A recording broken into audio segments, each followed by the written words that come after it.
É isso aí, pessoal. Boa noite, tá? Espero que esteja tudo bem com vocês. Nós vamos começar a nossa terceira aula, a terceira de 12 aulas, né, que nós vamos fazer sobre estética, ok? Vamos trabalhar, assim, estética desde o início lá da pré-história até o século XX, ok?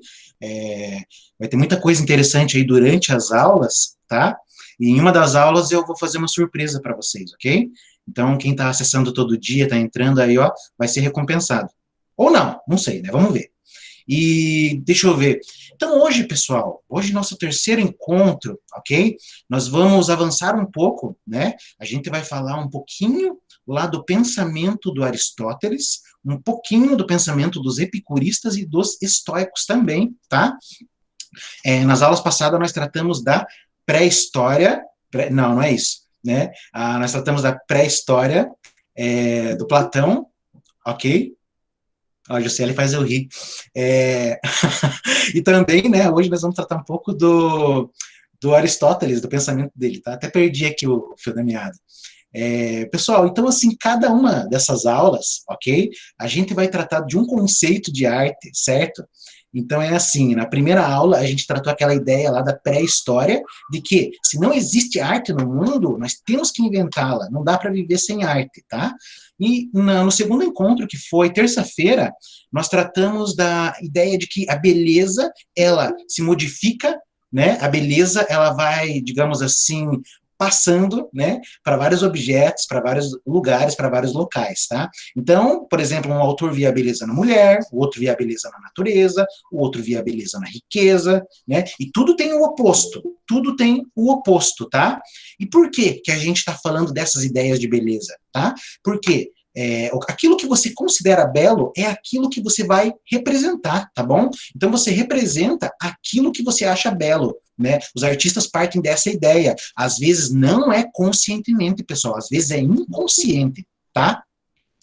Então funciona da seguinte forma, ok? Vamos pensar, a riqueza é o belo da sociedade, é o valor da sociedade hoje, ser rico. Então o oposto disso é a feiura, tá bom? Ser pobre é ser feio, tá? Seria mais ou menos essa perspectiva que a gente trabalhou ali na Grécia Antiga, e é isso que a gente vai martelar em todos esses encontros aí, tá bom?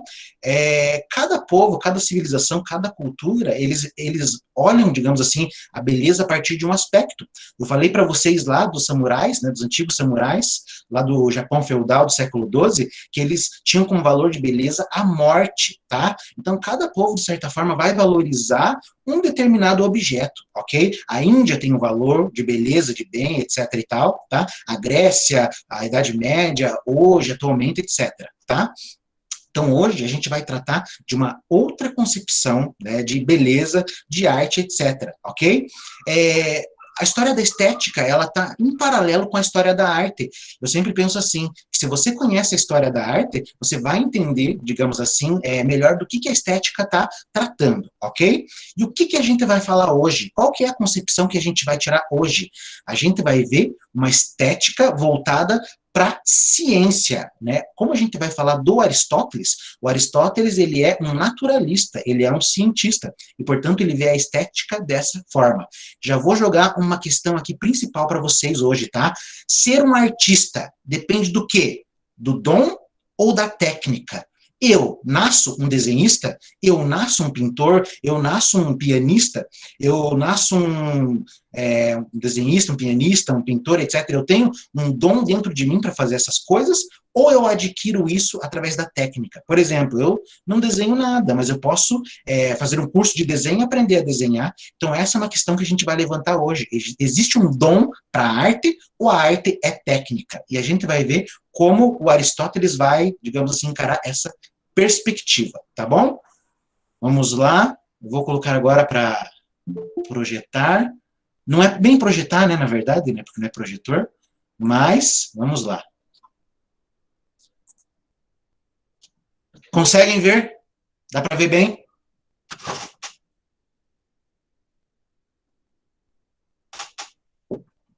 Dá para ver bem os slides? Aparece para vocês? Acredito que sim, não é?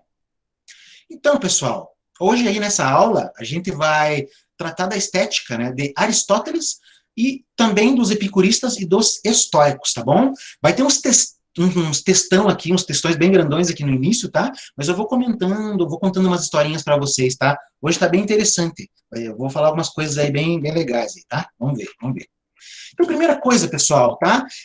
O Aristóteles, como vocês já sabem, ele é um dos principais, né, autores, um dos principais pensadores aí do Ocidente, Platão e Aristóteles, tá?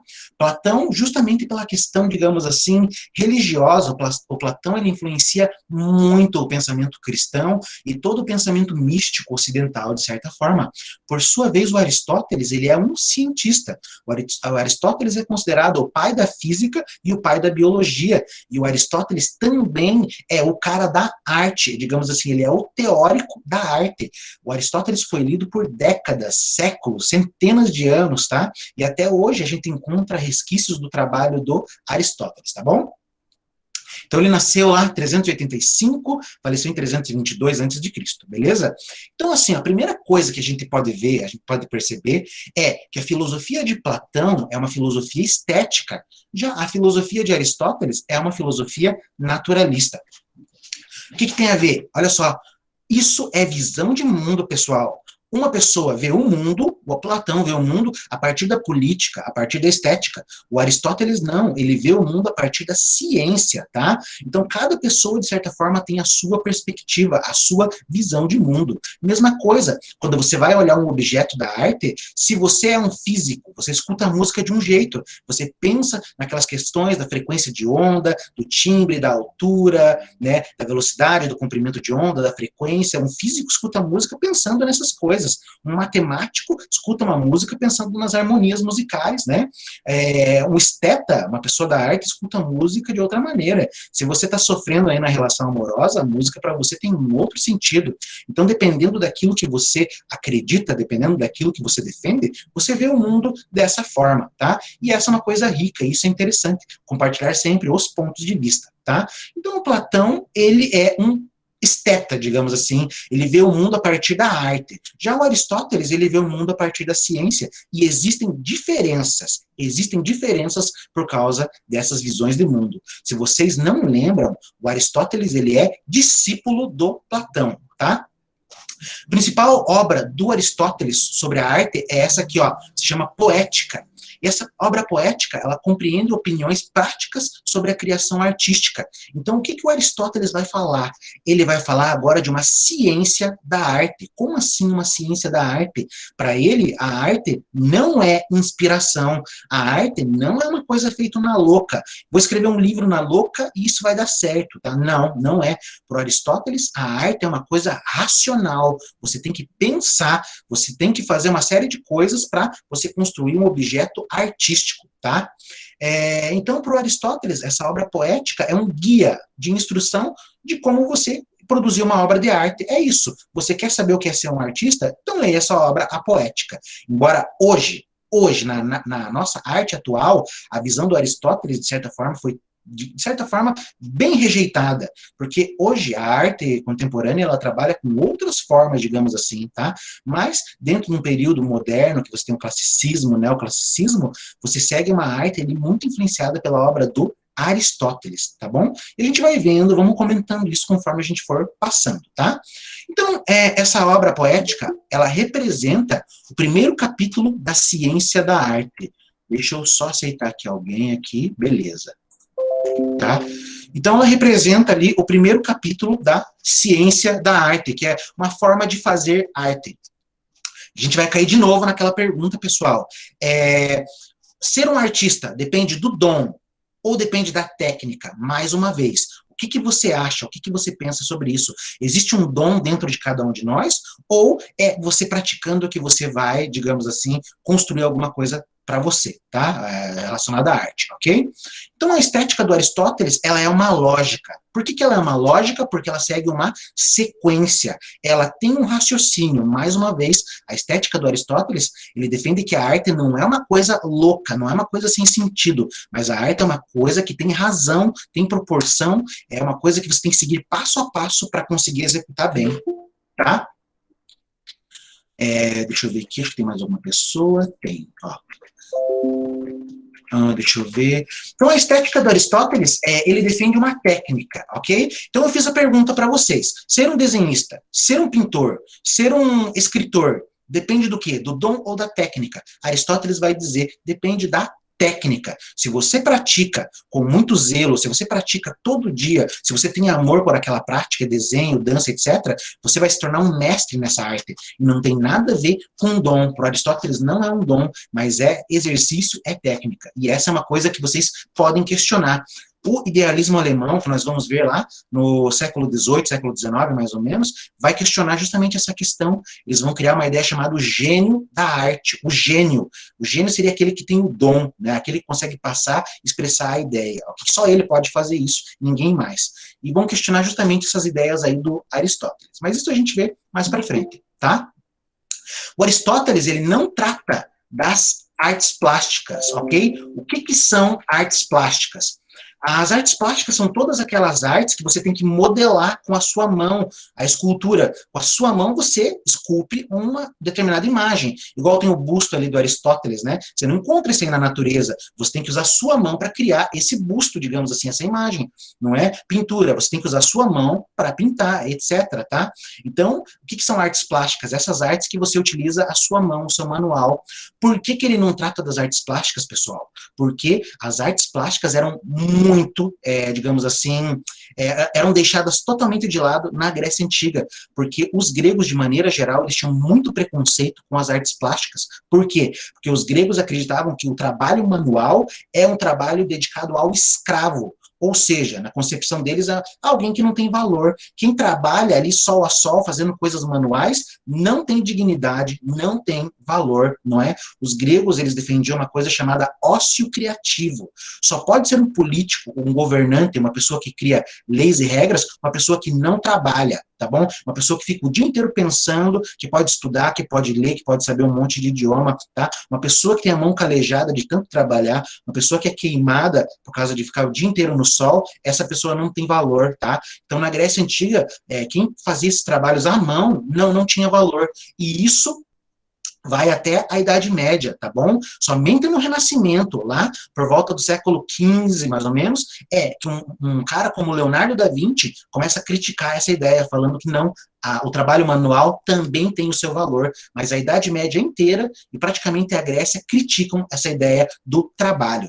E olha só, a gente fala do valor, digamos assim, de beleza, que ele vai se alterando, né? Ah, beleza é a mulher, beleza é o homem, beleza é a natureza, não sei o quê, mas vamos pensar em um outro valor, que é o trabalho. Será que o valor de trabalho para os gregos, para os medievais, é o mesmo valor de trabalho que nós temos hoje? Obviamente não. Houve uma inversão de valores em relação ao trabalho. Vou dar um exemplo para vocês. Lá na Grécia Antiga, quem trabalhava era o escravo. De certa forma, era a mulher, que também era condenada na sociedade grega. Então, esse trabalho era destinado, assim, para pessoas que eram desconsideradas, né? Quem trabalhava sofria preconceito naquela época. Então, o trabalho não era uma coisa legal. Até o trabalho, né, a etimologia dele vem de tripalium, que é um instrumento de tortura. O trabalho é para torturar. Já na nossa sociedade, houve uma inversão de valores. Qual a inversão? Hoje o trabalho é considerado uma coisa boa, ou pelo menos nos passa uma imagem boa do trabalho, tá? Hoje, por exemplo, quem não trabalha é chamado de vagabundo, né? Se você não trabalha, eu não trabalho, eu não faço nada, você é chamado de vagabundo. Na época dos gregos, dos medievais, se você trabalhasse, você era o vagabundo. Então, olha só como que houve uma inversão de valores, né? A Idade Antiga e a Idade Medieval, o trabalho era desvalorizado. Hoje não, hoje quem não trabalha é desvalorizado. Então houve uma mudança, ok? Drástica em relação a isso, isso é bem interessante. Sociologia trabalha muito com isso, uma ideia bem legal, tá? A estética do Aristóteles, né, voltando aqui, ela está totalmente enraizada na visão de mundo dele. Então, da forma que ele vê o mundo, é a maneira que ele concebe a estética. E a gente já vai falar um pouco sobre isso também, tá? Qual que é a visão de mundo do Aristóteles? O Aristóteles vê o mundo como um cientista, como eu já falei. Então, o que é ciência para o Aristóteles? A ciência é o estudo das causas. Para o Aristóteles, como para a maioria dos gregos, né, o universo ele é ordenado, ele tem início, ele tem meio e ele tem fim. Nada no universo acontece ali pelo caos, pela desordem, é tudo ordenado. Então, Aristóteles acredita que a arte também tem a sua ordem. Se a arte tem a sua ordem, logo, basta que você escreva as regras da arte para que nasça um artista. É isso que defende o classicismo, é isso que defende o neoclassicismo na modernidade. Para você ser um artista, siga essas regras. Que regras? Pinte isso, pinte aquilo, use essa cor, use esses personagens, use esses temas. E isso, pessoal, a gente pode questionar também, vai ser uma crítica lá da pintura e da arte moderna. Eles vão perguntar assim, por que a gente tem que representar essas regras? A gente não pode fazer uma arte que quebre totalmente essas regras, não é? Hoje, como eu já falei para vocês, a arte contemporânea, ela se livrou justamente disso. A arte contemporânea, ela pode tanto seguir as regras, como não seguir, né? Vamos parar para pensar qual foi o papel da arte durante toda digamos assim, a existência da arte, pelo menos até o século XIX, representar objetos, representar coisas. Hoje, a arte não precisa mais representar nada. A arte está livre. A arte não precisa dizer absolutamente nada, não é? E vocês podem, por exemplo, né, procurem no YouTube lá o trabalho do John Cage, né, tem uma música, digamos assim, que ele executa que revolucionou a arte contemporânea. O nome da música é 4:33, porque tem 4 minutos e 33 segundos, tá? E é um vídeo de 7 minutos, deem uma olhada no YouTube depois, que vocês vão entender mais ou menos o que eu quero dizer com esse negócio de a arte não precisa mais representar, tá bom? Essa é a ideia. Certo? Então, Aristóteles ele faz uma distinção ali de objetos naturais, né, das criações artísticas. Para ele, a natureza, de certa forma, ela se modifica a si mesma, porque ela tem uma ordem interna, a natureza é orgânica. Você não precisa mexer na natureza, você não precisa mexer no mundo, que ela dá um jeito nela mesma, tá? Se você tem um rio poluído e você para de poluir, deixa ali, né, a própria natureza, de certa forma, vai dar um jeito para se recuperar. Você não precisa intervir, tá ok? Claro, se você intervir para ajudar, melhor ainda. Mas se você não fizer nada, a natureza dá o seu jeito, digamos assim, de se consertar, se arrumar. Já a criação artística é diferente. A criação artística, ela depende de uma pessoa, ela depende de um autor, de um artista, para poder mudar, para poder subsistir. A natureza não precisa, de certa forma, de um artista. Embora, não é, a visão aristotélica, né, alguns filósofos como Leibniz encaram que Deus é o artista máximo. Até eles têm a concepção de Deus Pictor, né? O que é o Deus Pictor? Deus pintou o mundo, a realidade, ele criou, ele esculpiu. Deus é o artista por excelência, ok? Na Idade Média eles trabalham muito com esse conceito também, do Deus Pictor e tal. Né? Mas, de maneira geral, o objeto artístico ele sempre vai depender do autor, do artista, tá? O que mais? A gente tem a ideia de que esse objeto artístico, então, ele só muda a partir do seu autor. Mas o que o Aristóteles fala desses dois objetos, da natureza e o objeto artístico? Que eles são parecidíssimos, porque ambos possuem uma causa.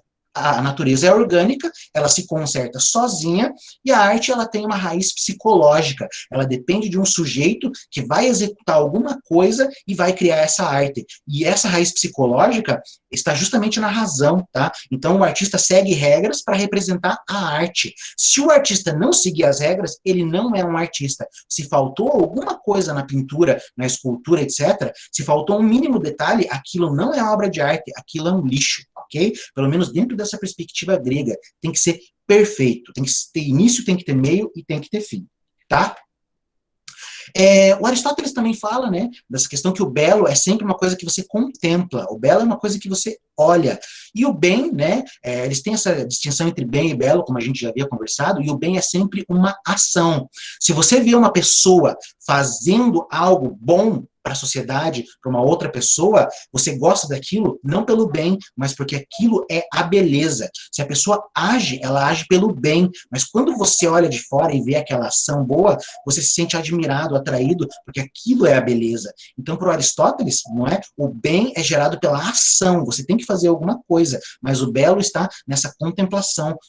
Quando você tem um artista que está esculpindo uma obra, está compondo uma música, fazendo alguma coisa, não é belo o que ele está fazendo. Ele está fazendo uma coisa boa, dependendo, né, do fim que ele almeja. E quando ele termina aquela obra, daí sim você pode dizer que aquilo é belo ou não, tá?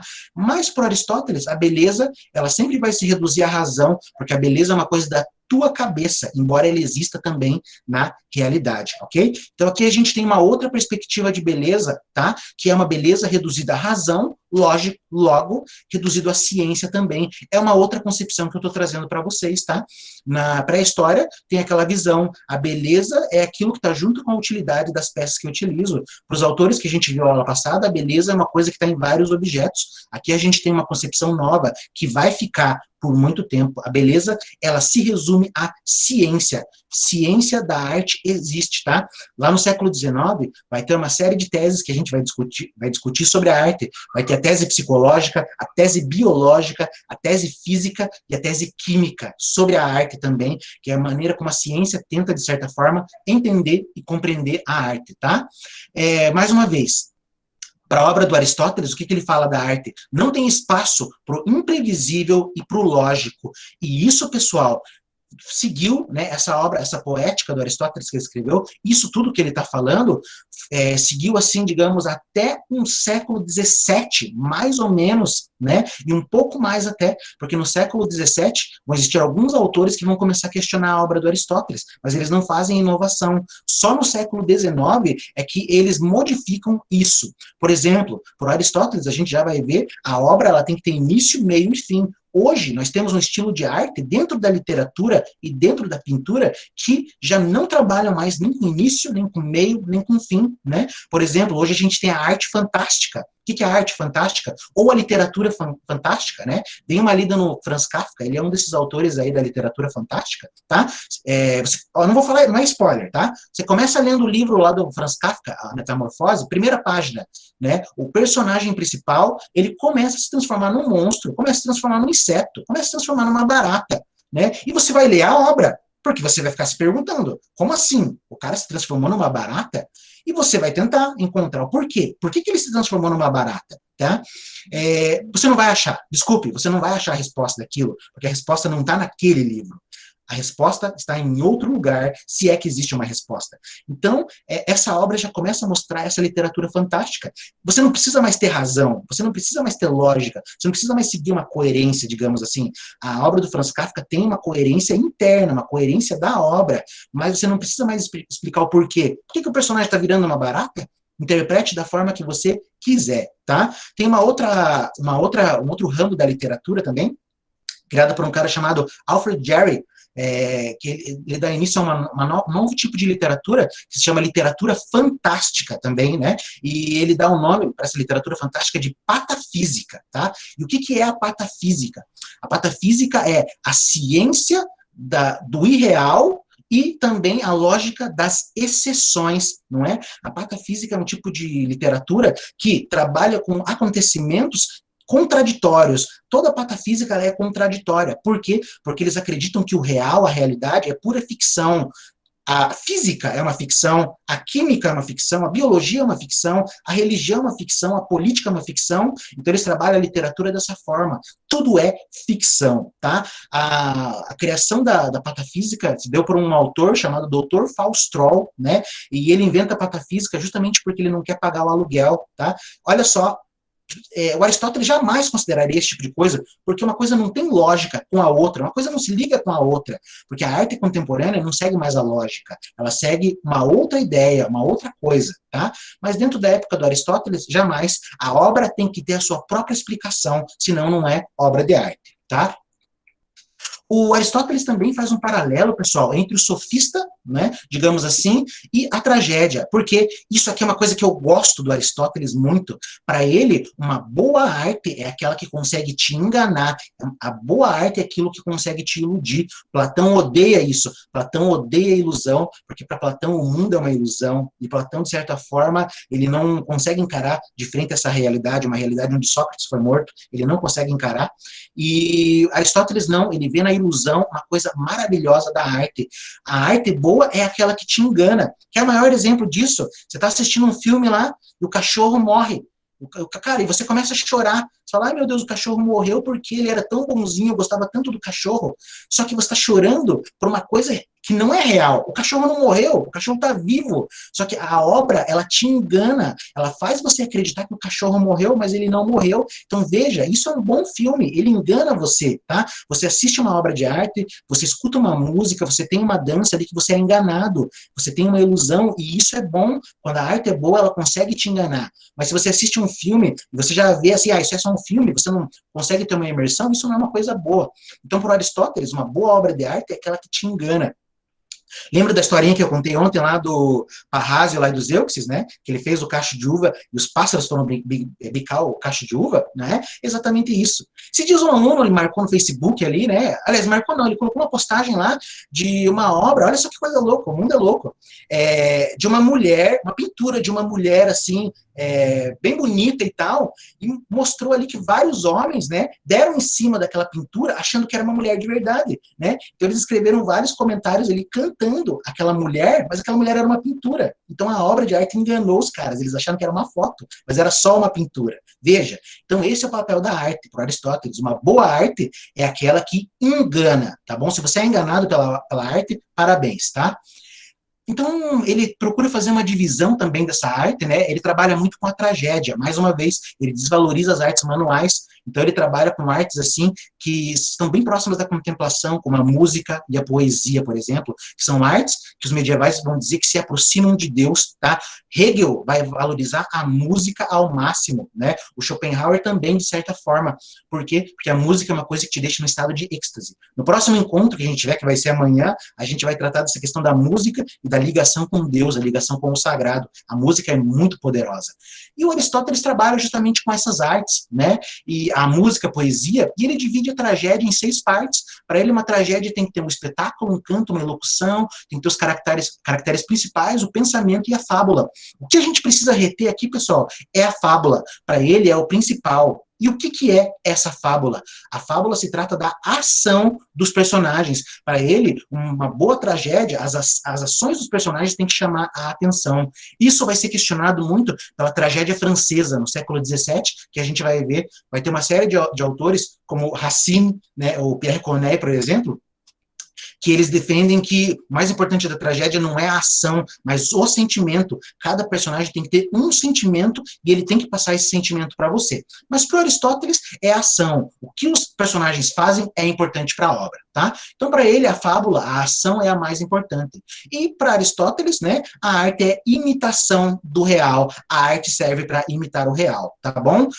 Essa ideia de imitação do real, pessoal, vai até a arte moderna, vai até lá século XIX, mais ou menos. Quando que isso começa a mudar? Sabe quando? Quando surge uma nova arte chamada fotografia. Por quê?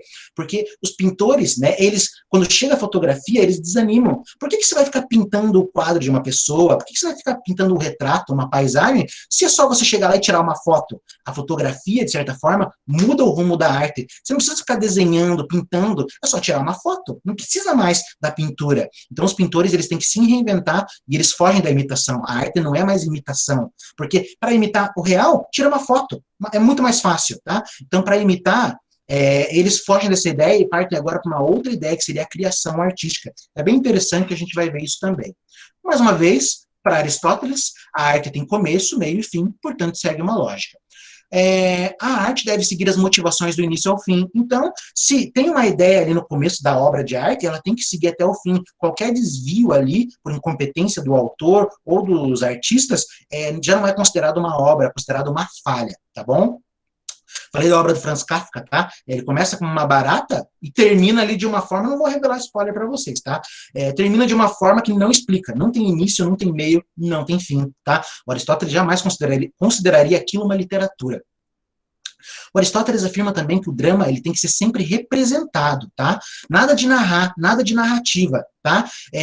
Você lê um livro, às vezes, que você está lendo e de repente tem uma voz ali no meio do livro que fala bem assim, o personagem tal, ele está se sentindo triste, está com saudade de não sei quem. Para Aristóteles isso é totalmente errado. Por quê?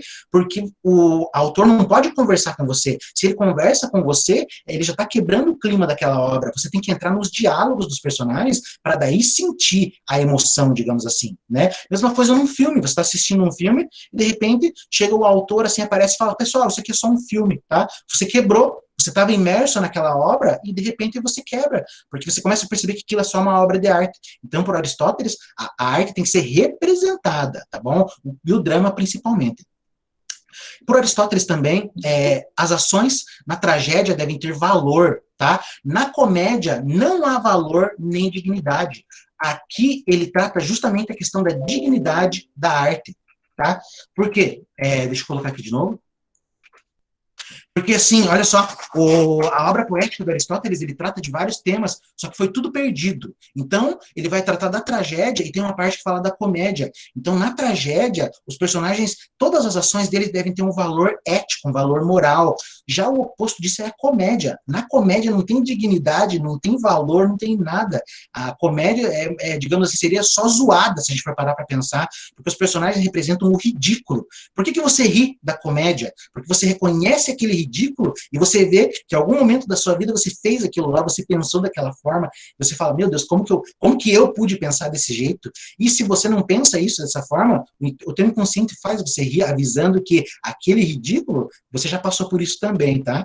Já na tragédia, você tem que reconhecer sentimentos nobres, é isso que ele está tratando, tá? Olha, isso aqui também, pessoal, é uma coisa assim, que eu gosto muito da filosofia estética do Aristóteles. Para mim, isso aqui é perfeito, isso aqui é maravilhoso. Para ele, a arte serve para purificar a piedade e o terror. O que é piedade e o que é o terror? A piedade é a compaixão pelo sentimento do outro. E o terror são as causalidades ocasionadas, digamos assim, pelo destino. Para Aristóteles, uma boa arte, uma boa tragédia, uma boa obra, ela tem que fazer você sentir pena de um personagem, você tem que se identificar com o personagem, você tem que chorar junto com o personagem, você tem que rir com ele. Se o personagem se dá bem na vida, você fica feliz, fala, é desse jeito que eu queria, tô tão feliz. Se o personagem se dá mal, você fica triste também, tá?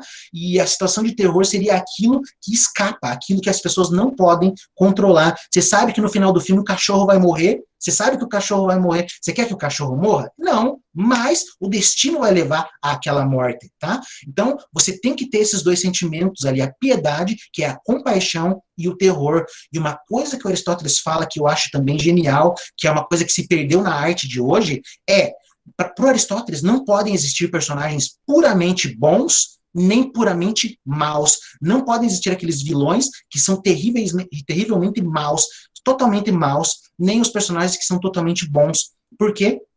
Porque um personagem terrivelmente mau, ele gera maus sentimentos na pessoa. Como assim? Você assiste lá no Game of Thrones, que tem aquele reizinho lá que ninguém gosta. Quando o reizinho morre, você fica feliz, você fala, ainda bem que esse cara morreu, eu odiava esse cara, pelo amor de Deus. E o Aristóteles fala, não, isso não é bom, porque você está desejando ali uma morte, por mais que seja de um personagem, é um sentimento ruim de dentro de você. Você está desejando que um personagem morra. Por quê? Porque ele é totalmente mal, tá? Então, para o Aristóteles, o personagem tem que ser ali, ele pode ser mal, mas ele também tem que carregar um traço bom dentro dele. Ele tem que carregar uma justificativa. Só assim para a obra ser boa. E se o personagem é totalmente bom, é o sentimento oposto, tá? É justamente aquela ideia da perfeição que as pessoas tendem a acatar, a tentar chegar nisso, mas não conseguem, né? Pega um personagem como o Capitão América, o Super-Homem, por exemplo, são personagens puramente bons, mas não dá para se identificar com um personagem desse, porque não existem pessoas assim. Embora muitas religiões defendam que o objetivo do homem é se tornar puro, mas isso não existe, porque dentro de nós existe justamente essa questão do erro, da imperfeição, etc. Então, uma boa obra é aquela que você se identifica justamente com o personagem, tá? Então, essa piedade é essa compaixão, você tem que ter a compaixão. No caso de uma peça, né, famosa, que eu já citei ontem, do Édipo Rei, tá? O Édipo Rei, olha só como ele equilibra bem essa questão da piedade e do terror, ok? O Édipo Rei, você lê toda a obra dele, tá? E você vê no final que vai acontecer uma coisa terrível com ele, só que você pensa assim, puxa, ele mereceu isso. Por que que ele merece? Porque ele matou o pai dele e ele casou com a mãe. Então você fica com o sentimento, não, ele mereceu isso, ele mereceu ter os olhos furados. Só que ao mesmo tempo você sente dó. Por quê? Porque essa sensação de terror, você pensa assim, meu Deus, o destino fez isso com ele? O que será que o destino vai fazer comigo? Por isso que o Aristóteles fala que a piedade é altruísta. Na piedade, eu sinto compaixão do outro, eu sofro com o outro. E é isso que um filósofo como Schopenhauer vai trazer. Uma das maneiras de livrar o sofrimento do mundo é negando, digamos assim, a individualidade. Quando você sente compaixão, você esquece de si e ama o próximo. Você sofre junto com o próximo. E isso ajuda, de certa forma, você a aliviar a sua tristeza. Já esse sentimento de terror é uma coisa assim que você não pode evitar. Você, digamos assim, o destino ele é implacável. Você não pode fazer nada para evitar isso. E é uma coisa que a gente pensa, né? Qual será que é o meu futuro? O que será que vai acontecer da minha vida? Onde será que eu vou parar? Então, esses sentimentos têm que aparecer dentro do teatro, dentro da obra. E esse é o conceito de purificação, que é o conceito assim mais famoso, mais importante da obra de Aristóteles, que é a catarse. O que é a catarse? É uma purificação. A purificação ela pode ser parcial ou total. Então a obra de arte ela tem que inspirar bons sentimentos nas pessoas. De mal já não basta o que a gente vê no mundo. Então a arte ela tem que fazer um bom papel para purificar as pessoas, os sentimentos. Ela tem que ir lá, digamos, no teatro, assistir um filme que faça ela repensar e ver os valores dela. Às vezes você assiste um filme de pessoas sofrendo em outros países, de pobreza, de fome, etc. E isso é bom para você valorizar aquilo que você tem, tá? Isso é muito importante e a arte ajuda você a ver isso. Você vive às vezes no teu mundinho fechado, achando que não tem pobreza, achando que não tem sofrimento, achando que não tem preconceito no mundo, mas basta que você assista um filme, às vezes, para você ver que você está vivendo num mundo fechado. O mundo passa por uma série de dificuldades que a gente não vê e também não quer enxergar. Tá? Então, esse é o mérito do cinema. Tá? Você escuta o rap, né? Você fala lá, é música de bandido. Por quê? Isso é preconceito, obviamente. Tá? O rap, ele trata de uma realidade. O rap, ele está narrando uma cena, uma coisa cotidiana. Se existe o rap, é porque existe um problema. Tá? Se você não quer mais rap, então resolva o problema. Tá? Essa é a grande questão. E a arte serve justamente para isso, é uma catarse. Serve para você se purificar, para você perceber o lugar e o papel do outro. Tá? Fugindo um pouco do Aristóteles agora, a gente tem uma estética epicurista, tá? É bem pouquinho que eu vou falar agora, porque eles não têm, assim, uma reflexão estética muito avançada, tá? Basicamente, assim, pessoal, só para vocês lembrarem do epicurismo, o epicurismo é uma filosofia que defende o prazer. O epicurismo é uma doutrina atomista, defende, digamos assim, que o mundo e a realidade é formada por átomos. Então, todas as sensações, todos os prazeres passam por esses átomos, é uma doutrina biológica. E a felicidade última é o prazer. O homem está nesse mundo e só pode se chamar de feliz pelo prazer. Mas o prazer do Epicuro é um prazer ascético, tá? É um prazer quase religioso, é um prazer que está no êxtase, é um prazer que está quase na contemplação de Deus, tá? O que é importante aqui do epicurismo para a estética são as obras desse autor aqui, o Lucrécio, tá? O Lucrécio ali, ele nasceu em 94, faleceu em 50 a.C., e ele escreveu uma obra filosófica em um grande poema épico, e isso é uma mudança, porque isso que na verdade é uma coisa bem interessante da filosofia. A filosofia pode se manifestar através de diálogos, através de aforismos, através de textos, através de artigos, através de poemas, através de músicas. Eu fiz meu TCC em arte sobre um filósofo brasileiro chamado Ismael Neri. Ele não escreve nenhum livro, a filosofia dele está nas pinturas, a filosofia dele está nos quadros. A partir da obra do Ismael Neri, eu comecei a perceber que a filosofia não precisa ser escrita no papel. A filosofia pode ser falada, eu posso representar a filosofia num quadro, que às vezes é muito mais rico que um livro que quase ninguém vai ler e ninguém vai entender, tá? Então a filosofia pode ser representada de várias formas, ok? E o importante do Lucrécio aqui é que ele traz uma tese bem interessante sobre a origem da música, tá? Qual é a origem da música? Para ele, a origem da música é uma origem realista. Os homens escutavam os assovios, né, digamos assim, os gorjeios dos pássaros e tentavam imitar. E é a partir disso que surge a música, tá? É isso de interessante que tem do epicurismo, né? O Lucrécio escreve a obra dele em poemas, tá?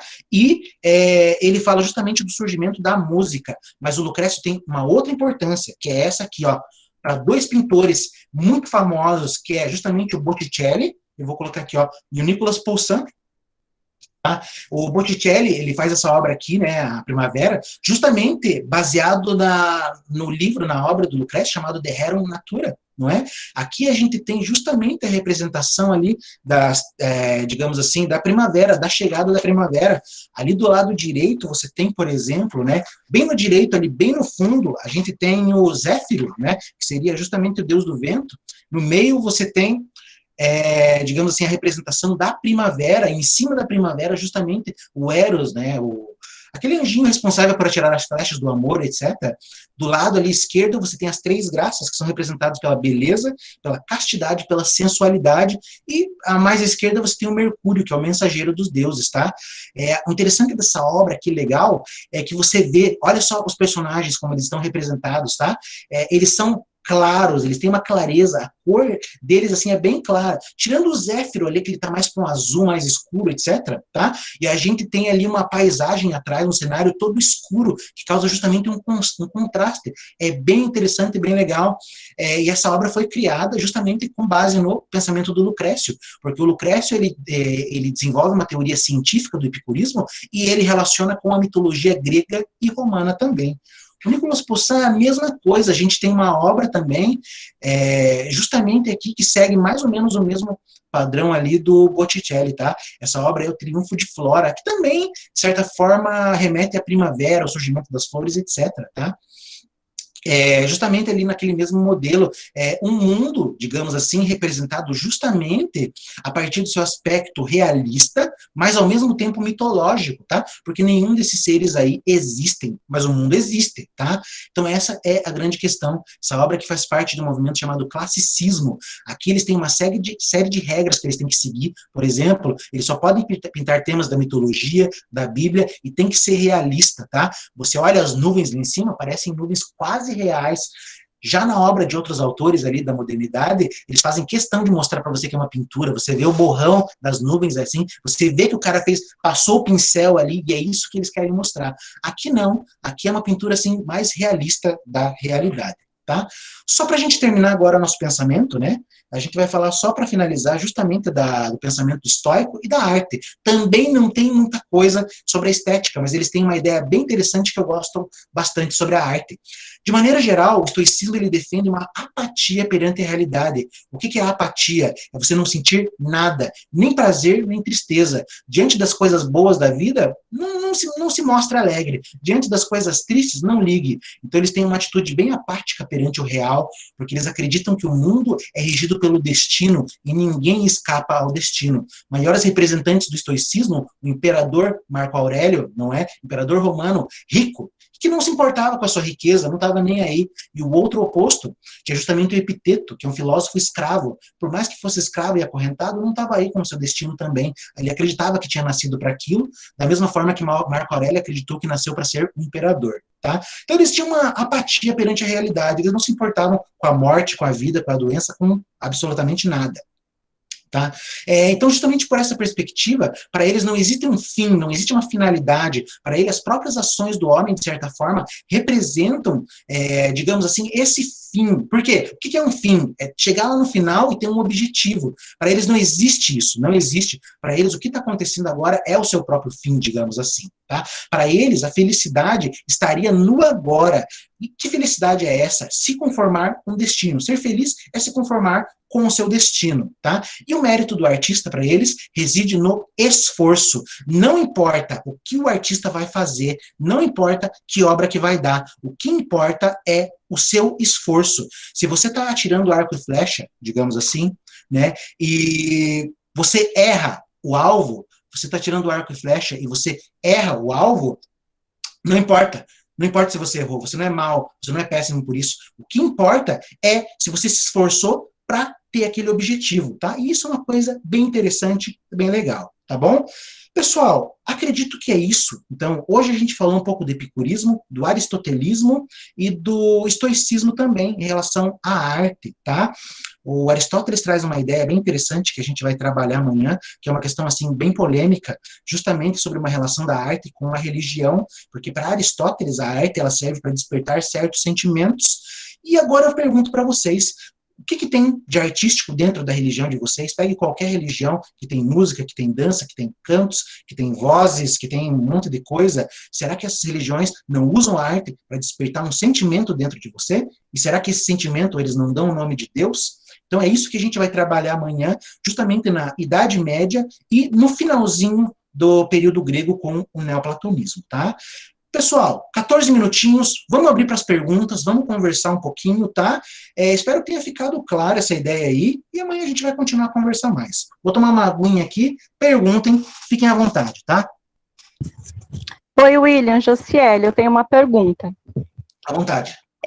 Até eu tô com o livro do Aristóteles aqui, a Poética, ele me chamou bastante atenção, porque me fez parar para pensar com relação a essa crise que a gente está vivendo do que é arte, o que é arte de verdade, agora na contemporaneidade, né? Será que a falta de regras e técnicas específicas pode ter sido o motivo pelo qual essa questão de o que é arte de verdade, tem entrado em crise? Porque, assim, quando você tem Aristóteles ali, a Poética, ele fala, olha, isto é a tragédia, assim, assim, assim, assim, essas são as especificações. Isto é a comédia. Aí ele vai lá elencando o que é, como que começa, como que termina e tal. Tem toda uma técnica.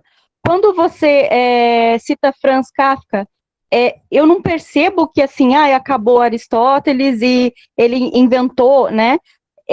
Seria uma evolução ou uma diferenciação. Por exemplo, também tem uma lógica, tem um estilo ali por trás, né? Mas você não acha que quando não existe isso, porque assim, só para você entender a minha pergunta, tem até um meme na internet que tem um rapaz que rodou o mundo inteiro com um quadro, uma cartolina com um monte de rabisco, dizendo que aquilo era arte. E aí eles mostram aqui no Brasil um monte de gente que faz coisas absurdas, que você olha para aquilo, sente vontade de chorar, de tão lindo. E, assim, ficam em cidades pequenas, remotas, não tem divulgação, não tem alguém que patrocine ali, né? Então, assim, talvez eu esteja indo um pouquinho à frente, né, da questão do curso, mas eu queria pensar nessa parte da crise, do que é arte hoje. Porque me chamou a atenção o discurso de Aristóteles e o Franz Kafka, que ele é maravilhoso, Kafka, né? E mesmo assim não tem nada ali do Aristóteles, mas ele tem alguma coisa, ele tem uma técnica dele, digamos. Perfeito. Olha só, interessantíssima essa pergunta. Justamente, Ju, assim, o que diferencia esses estilos de arte, esses tipos de escrita, por exemplo? Olha só, o artista, ele é um ser muito especial. O artista é um ser muito especial, diferente do filósofo. Por quê? Olha só o que Hegel disse, você já deve ter escutado isso. O Hegel diz o seguinte, a filosofia sempre chega tarde demais. Por que a filosofia chega tarde demais? Porque o mundo mudou. E só depois disso é que a filosofia vai começar a descrever o mundo e descrever essas mudanças. Mas quem é o primeiro a contemplar a mudança da realidade é o artista. O artista tem uma sensibilidade com o real muito grande. A gente não entende o mundo de hoje, o que está acontecendo. A gente fala daquelas crises, daqueles valores. O artista já percebeu isso faz tempo. Na obra do Franz Kafka, eles já começam a perceber, você pega autores como Franz Kafka, como Dostoiévski, por exemplo, qual que é o mérito desses autores? Eles já começam a descrever, Jó, que a sociedade não vai bem, que as coisas não vai bem. Por exemplo, os caras estão ali depois do Nietzsche, né? Vamos pensar de novo daquela vez, crise dos valores. Qual é o valor da minha vida? Qual é o valor da minha vida? Né? O Franz Kafka, ele já mostra ali, olha no início da obra do Franz Kafka, o que o cara se transforma? O cara se transforma numa barata, num objeto, numa coisa de repúdio, porque essa é a visão que eles têm da realidade. A visão que eles têm da realidade é uma visão muito pessimista, tá? Pega a obra do Dostoiévski, pega aquela obra, acho que é O Homem do Subsolo, o cara que vive no esgoto, é essa imagem que eles têm do ser humano, é uma imagem, digamos assim, nojenta e grotesca que eles têm do ser humano, e é isso que o artista está tentando retratar. Por quê? Porque no iluminismo, um século antes, eles tinham aquela visão de que o homem é perfeito, o homem segue a razão, a educação, a ciência, a física, a química e a biologia vão levar o homem à evolução, o homem é um ser perfeito. Só que os autores do romantismo começam a perceber que o homem não é perfeito, o homem é um monstro. E quando surge o contexto da Primeira e da Segunda Guerra Mundial, isso é bem latente, surge um pessimismo muito grande. Por quê? Porque eles veem que a razão que eles tanto valorizavam, a razão é capaz de produzir armas nucleares, com um botão você destrói o planeta.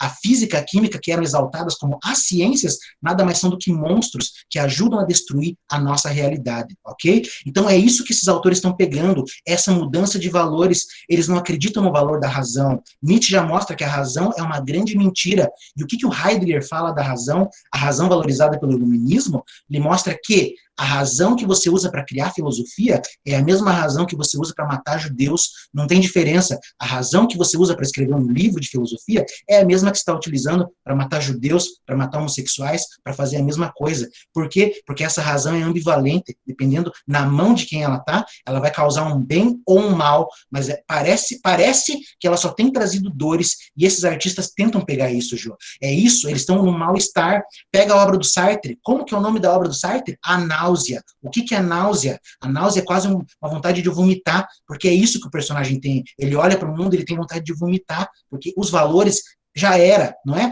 Vamos pensar de novo naquela questão, o que é um existencialismo? É uma filosofia francesa do século XX. O que o existencialismo prega? O sentido da existência. Sabe por quê? Tem uma filosofia do sentido da existência? Porque nós não sabemos mais qual é o sentido da existência. A gente precisa de uma filosofia para dizer o que a gente tem que fazer da nossa vida. Antes não tinha. Os gregos seguiam a natureza, os medievais seguiam Deus, e os modernos seguiam a razão. Mas quando esses três ídolos são destruídos, hoje o homem não sabe mais o que seguir. Cada um segue o que quer, e o artista segue o que quer também. O artista não precisa nem representar mais, ele faz aquilo que ele quer da arte. Para você ter uma ideia, Jô, o Marcel Duchamp, que é um cara que a gente vai tratar, ele mostra o seguinte: o artista que sabe desenhar, pintar, não é um artista. Se eu pegar um livro agora que está aqui e jogar esse livro ali no lixo, eu posso chamar isso de arte, porque eu tirei uma coisa de um lugar e coloquei no outro. Isso é arte também. Eu não preciso mais criar as coisas para ser um artista. Tem o Cauã ali, que é um tremendo desenhista, mas o Cauã é tão desenhista quanto eu. Eu vou desenhar um rabisco aqui na minha parede e isso é arte, isso é arte. Não precisa mais você ter a técnica, basta você ter o conceito, tá? Não sei se eu fui longe demais na resposta, né? Ou, sei lá. Não, William, eu entendi duas coisas, você me corrija se eu estou errada daí, tá? Primeiro ponto que eu entendi é que, então, a arte é uma filosofia mais bruta e crua, né? E o segundo ponto, pelo que eu entendi, então, dentro da tua explicação, seria que, mais uma vez, né, a crise da arte seria causada pela falta, mais uma vez, de valores, cultura, moral, porque... Pela crise dos valores. Pela crise dos valores. Por quê? Porque, olha só, eu entro no Facebook, voltei para o Facebook, só consigo ver gente discutindo sobre direita e esquerda. Por que as pessoas estão tão desesperadas assim, atrás da direita ou atrás da esquerda? Porque eles precisam de valores, e a direita e a esquerda querem construir novos valores. A direita quer conservar, por isso que existe uma direita conservadora, que quer conservar os valores, a família, o bem, etc. e tal. E há uma esquerda, que é mais progressista, que vai no viés contrário, que quer destruir certos valores, ok? A esquerda, ela trabalha mais esse viés nietzschiano de destruir os valores para construir uma outra coisa. Já a direita não, ela quer conservar os valores, por isso uma direita conservadora. Certo? Sim, não, perfeito, porque a crise estaria aí, né? Se a gente conservasse os valores que os antigos tinham, talvez a gente teria uma arte mais rica, digamos assim, né? Mais linda, mais bela, mais tocante, como todo mundo ovaciona, os renascentistas, né? Então, assim, uma vez, há uns 2 anos, eu fui no Museu Oscar Niemeyer, eu cheguei lá, eu fiquei completamente chocada, porque aquilo tudo, para mim, não é que eu tava assim, não é que eu tô sendo pedante, aquilo era claramente lixo. Qualquer pessoa que chegasse lá e visse aquilo, em sã consciência, fala, gente, qualquer um que entra na internet, vê Caravaggio, vê pinturas renascentistas, vê Miguel Ângelo, aquilo ali é lixo. Tanto que tem alguns vídeos no YouTube que vocês podem puxar aqui, tem até uma foto de uma mulher que está num lugar lá, num museu, ela está parada em frente a um monte de lixo, assim, né, latinhas e tudo, e ela fica com dúvida se ela limpa aquilo, ou se ela deixa aquilo porque com medo daquilo ser arte, entende? Então, eu acho que é esse ponto que você falou. Eu acho que a perda dos valores acabou causando essa crise. O que é arte? E se a gente não tem um valor, a cultura no sentido da gente conhecer o antigo, o que deu certo, o que deu errado, né? Essa falta assim, do... Diga. Só que assim, Jô, você tem essa visão justamente pelo teu ponto de vista conservador. A tua visão não está errada, não está errada. Você consegue defender a sua visão, mas veja eu, por exemplo, né? Eu indiquei para você o John Cage, a música 4 minutos e 33, você vai escutar. Eu, quando escutei aquilo a primeira vez, eu falei, isso não é arte. Hoje eu olho com outros olhos e falo, aquilo sim que é arte. Você vai escutar, depois você vai me xingar, mas não tem problema. A arte hoje, Jô, assim, o artista tem essa ideia de que ele não é obrigado a representar as coisas fielmente, né? Nem a obra de arte é uma coisa que não precisa mais ficar. Antes a gente tinha aquela ideia, vou construir uma pintura, uma escultura que vai durar a eternidade. Não, hoje a gente tem uma série de estilos artísticos, como o happening, a performance, por exemplo, que a arte dura ali 15 minutos. Acabou isso, acabou a arte, mas ela existiu. Pega os trabalhos ali, uma mulher que eu adoro, a Marina Abramovic, acho que é Abramovic que se não é? Qual foi Sim, a obra, eu conheço. Qual foi a performance que ela fez? A obra que ela trouxe é A Artista Está Presente. E o que ela fez? Foi lá no museu e ficou sentada no banco e as pessoas sentavam ao lado dela. Essa é a obra de arte. É isso, é aquilo. Pega o Marcel Duchamp com o urinol, ele tira o urinol lá do banheiro, lá da loja, sei lá, e vai e coloca no museu. Isso é arte. Por quê? Porque ele está alterando o conceito. Ele está tirando de um lugar para colocar no outro. É claro, eu sei que você nunca vai concordar com isso, mas isso também é uma forma, de certa forma, de representar. Mas a arte também não é obrigada mais a representar, ok? Essa é a ideia. Pega lá o John Cage, você vai ver, acabou a representação. Parabéns pelo teu ponto de vista. Deixa eu ver se tem mais alguma pessoa que vai fazer pergunta, tá? Tá ótimo, brigadão. Conversamos mais. Mais alguém, pessoal, quer perguntar, quer falar? Querem falar como é que foi o dia de vocês? Fique à vontade. Temos mais 2 minutos?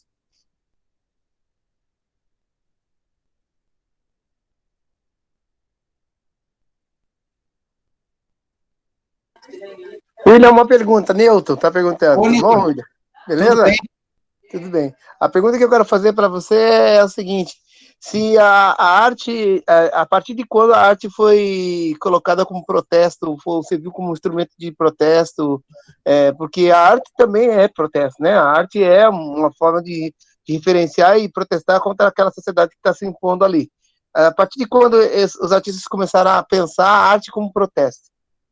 Até onde eu saiba, Newton, assim, existem movimentos assim artísticos muito fortes de protesto, principalmente dentro da corrente russa e no marxismo, que eles usam a arte como forma de politizar a sociedade, ou seja, eles usam a arte como forma, digamos assim, de você perceber os aspectos políticos da sociedade. Mas isso também começa, digamos assim, lá na literatura francesa do século XVII. Por quê? Porque a gente tem uma série de autores ali que, de certa forma, começam a questionar os valores da monarquia, os valores do rei.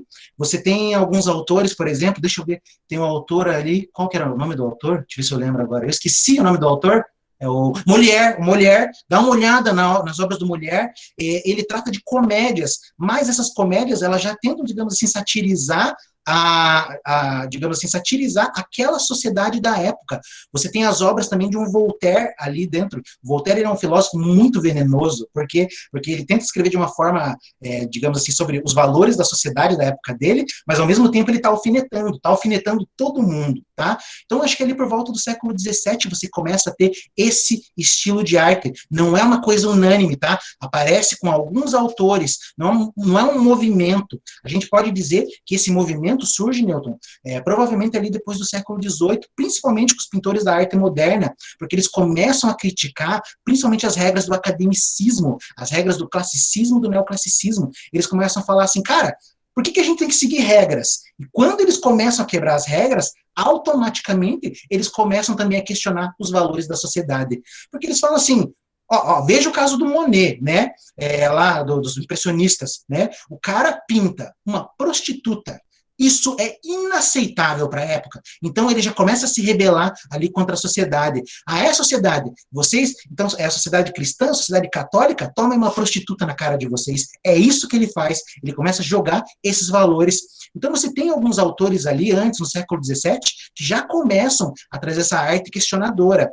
Mas, ali no século XVIII, XIX para frente, você já começa a ter um movimento muito forte de questionamento artístico. E vamos falar disso também, provavelmente na nossa 8ª e 9ª aula, tá? Não sei se eu fui claro mais ou menos nessas ideias. A arte russa é inteira assim, que a gente vai falar sobre isso, principalmente sobre a arte marxista, tá?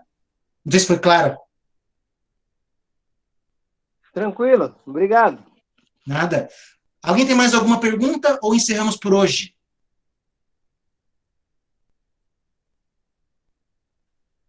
Podemos encerrar então, pessoal. Muito obrigado aí pela presença de vocês. Amanhã, pessoal, vou trazer uma coisa um pouco polêmica, relação entre arte e religião. Era para ser hoje, mas vou deixar para amanhã.